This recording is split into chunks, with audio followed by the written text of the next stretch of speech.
राम प्रसाद जी और गोमती देवी ने अपनी ज़िंदगी का बड़ा हिस्सा अपने बच्चों को पालने पोसने में लगा दिया। उन्होंने कभी कोई बड़ी ख्वाहिश नहीं की, बस यही चाहते थे कि उनके बच्चे अच्छे इंसान बनें, पढ़ लिख कर आगे बढ़ें और ज़िंदगी में सुखी रहें। राम प्रसाद जी एक स्कूल के प्रधानाचार्य रह चुके थे। ईमानदारी और कर्तव्य निष्ठा उनके जीवन के स्तंभ थे। वहीं गोमती देवी पूरे मोहल्ले की चहेती थी। कभी किसी का सिर दर्द हो तो उनका काढ़ा काम आए, कभी किसी की बिटिया की शादी हो तो दादी माँ जैसे साथ खड़ी मिले। अब उम्र ढल चुकी थी, शरीर धीमा हो चला था, आँखों पर चश्मा, घुटनों में दर्द और मन में केवल एक तसल्ली, बच्चे सुखी हैं।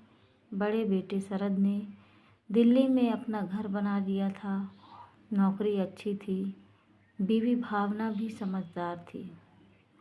छोटा बेटा विनय, जो बचपन से ही किताबों का दीवाना था, अब मुंबई में एक बड़ी आईटी कंपनी में सॉफ्टवेयर इंजीनियर बन चुका था। हर साल दशहरे या दिवाली पर बच्चे आते, थोड़ी देर साथ रहते और फिर लौट जाते।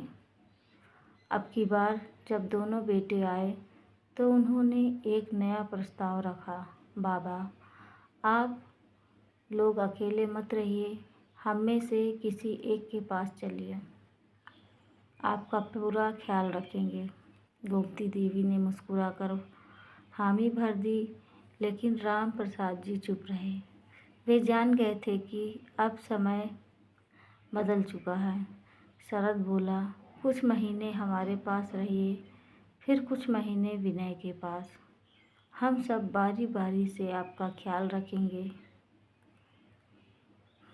बात मान ली गई, लेकिन उस रात राम प्रसाद जी देर तक नींद में करवटें बदलते रहे। सुबह जब वे आंगन में बैठे चाय पी रहे थे, गोमती देवी ने कहा, पुराना कुछ भी हमेशा नहीं रहता, चलिए बच्चों के साथ कुछ नया शुरू करते हैं। विदाई का दिन आया तो आसपास के सभी लोग मिलने आए। कोई अचार का डिब्बा दे रहा था, कोई हाथ जोड़कर कह रहा था, दादा दादी अब मत भूल जाइएगा। आँखों में नमी और दिल में एक कसक थी। ऐसा लग रहा था जैसे कोई अध्याय समाप्त हो रहा हो। दिल्ली पहुँचे तो शरद और भावना ने उनका भरपूर स्वागत किया। नए घर में हर सुविधा थी, AC, washing machine, microwave, elevator, लेकिन दादा दादी के लिए यह सब नया और अपरिचित था। भावना ने रोज़ ताज़ा खाना बनाने का वादा किया। शरद ने अखबार लगवा दिया, इंटरनेट से खाने की कोशिश की, लेकिन जब दिन बीतते गए तो एक खालीपन ने घर कर लिया। राम प्रसाद जी बालकनी में बैठे तो नीचे बच्चों को स्केटिंग करते देखते। उनकी यादों में वो दिन घूमते जब उनके बच्चे गलियों में कंचे खेलते थे, लेकिन यहाँ न कोई जानता था, न कोई मिलने आता था। भावना एक दिन कह बैठी, पापा जी, आप चाहे तो पार्क में जाकर लोगों से मिल सकते हैं। राम प्रसाद जी मुस्कुराए, बेटा, जान पहचान के बिना बातचीत कहाँ सहज होती है। कुछ महीनों बाद बारी आई विनय की। अब वे मुंबई आ गए। यहाँ फ्लैट छोटा था, लेकिन विनय और उसकी पत्नी स्नेहा ने बहुत मेहनत से जगह बनाई थी। दोनों ऑफिस जाते थे, दादा दादी अकेले रहते, दिन भर टीवी चलता, कभी रामायण, कभी पुराने गाने, लेकिन उस जीवन की लय अब कहीं खो सी गई थी। एक शाम राम प्रसाद जी चुपचाप बैठे रहे। जब विनय ने पूछा, बाबा कुछ परेशान हैं क्या, तो उन्होंने बड़े शांत स्वर में कहा, बेटा, तुम सब बहुत अच्छा कर रहे हो, लेकिन हम अब यहाँ के नहीं रहे। यह जीवन तेज है, दौड़ती हुई दुनिया है। हमारे पाँव अब उस रफ्तार का साथ नहीं दे सकते। विनय की आंखों में अपराध बोध तैरने लगा।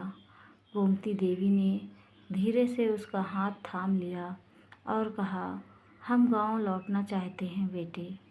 पहले थोड़े हिचकिचाए। माँ, वहाँ कौन है? अकेले कैसे रहोगे? राम प्रसाद जी बोले, बेटा, अकेलापन जगह से नहीं, रिश्तों की दूरी से होता है। गांव भले ही सुनसान हो, लेकिन वहाँ की दीवारें हमें पहचानती हैं। हवा तक हमारा नाम लेती है। कुछ ही हफ्तों में फैसला हो गया। दोनों बेटों ने मिलकर गांव का घर ठीक करवाया।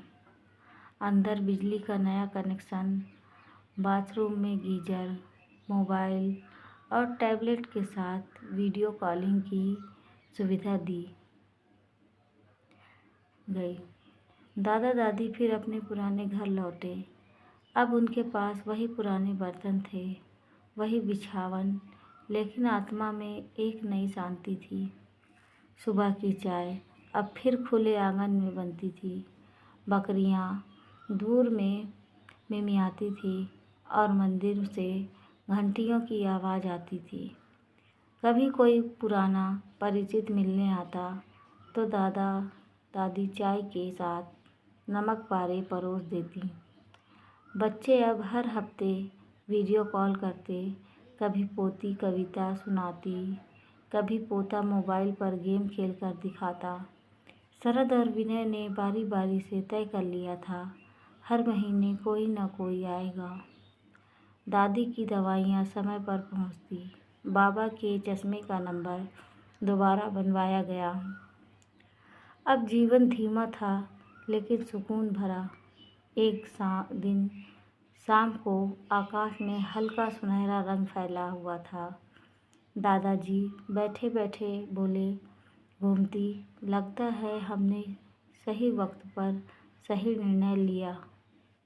दादी हंस पड़ी, अब भी समय तुम्हारे हिसाब से चलता है क्या? अब तो हम समय के साथ बहते हैं, जैसे बहते हुए पत्ते, लेकिन ठहरे हुए पानी में। दोनों हंस दिए।